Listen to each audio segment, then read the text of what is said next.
few weeks ago, we posted a question on Reddit to gather up some ideas from folks on the internet in preparation for a video podcast that we were going to try to do on the Trinity.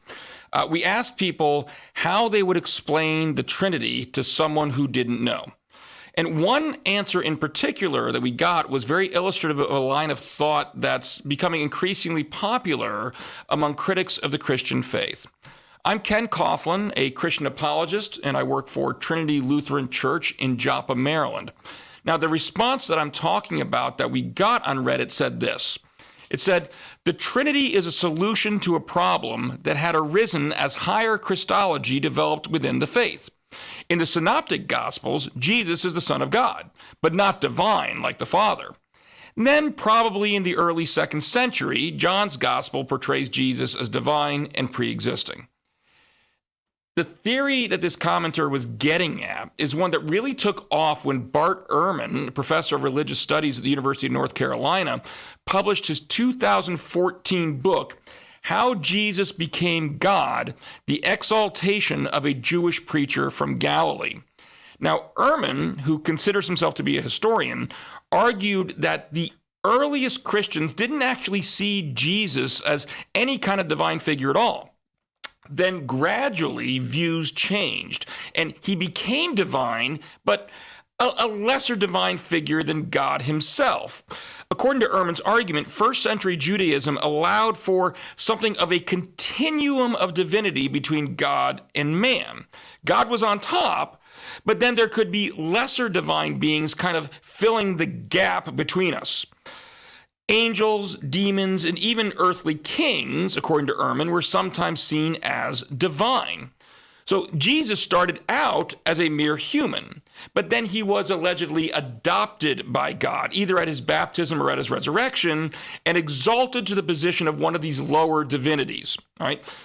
Ehrman thinks that first century Christians were essentially being influenced by the pagan cultures around them, these pagan cultures who would look at coins and other practices and see that these kings, for example, in the cultures around them, were sometimes thought of as being gods themselves.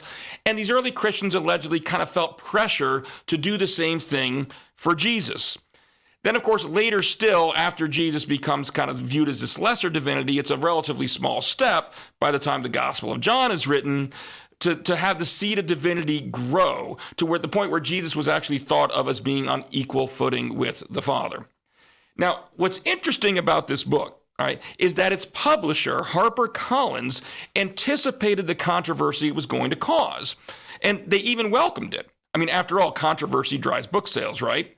And so they agreed to release an advanced manuscript to a group of Christian historical scholars so those scholars could write a rebuttal to Ehrman's points. And both books released virtually simultaneously. The result of that exchange of information was the aptly named How God Became Jesus, the real origins of belief in Jesus' divine nature. It's a collection of responsive essays written by Michael Bird, Craig Evans, Simon Gathercole, Charles Hill, and Chris Tilling. And this is the book that I'm recommending to you today. Now, do you have to read Ehrman's book to get value out of this one? No. I mean, obviously, it would be helpful in the sense that it would give you a broader perspective of both sides of the argument straight from the source's own mouth, so to speak. But this book can also stand on its own as something of an introductory text about early high Christology and the historical evidence for a very early view of Jesus as being one with the Father. Now, the book is broken down into 10 chapters, organized as a point-by-point takedown of the arguments made by Ehrman. For example, Bird and Tilling tackle Ehrman's lack of appreciation for first-century monotheistic Judaism. For one thing, while trying to argue for this alleged continuum of divinity, Ehrman never once mentions the Shema from Deuteronomy 6:4. Hear, O Israel, the Lord our God, the Lord is one. I mean, how Ehrman thinks he can address the theistic views of the Jewish people without once bringing up the most fundamental declaration of their monotheistic faith is puzzling to say the least. Bird and Tilling in their chapters dive into the texts themselves, and they take Ehrman to task over his lackluster analysis of the evidence for an early high Christology. They show, for example, how Ehrman really just selects certain pieces of evidence and excludes other pieces of evidence in order to try to make everything fit into his overall theory, when, of course, what he really should be doing is letting the evidence speak for itself. Ehrman ignores, for example, the earliest gospel, Mark chapter 2, where the teachers of the law challenged Jesus over him healing a paralytic man by telling the man that his sins were forgiven. Now, Jesus didn't disagree with the teachers of the law when they said that only God could forgive sins. He didn't challenge that. Instead, he proved through healing the man that he had that authority. No lesser divinity, as Ehrman calls them, not angels, not demons, and certainly not human kings, were ever given the power to forgive sins. Jesus here was clearly making a claim to be God.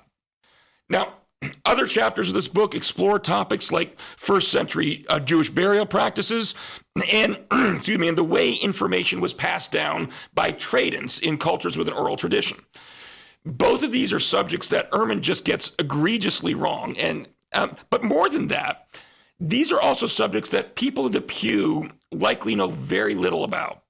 So if all someone reads is Ehrman's book, they're in real danger of getting confused by the way he authoritatively presents what is fundamentally inaccurate information.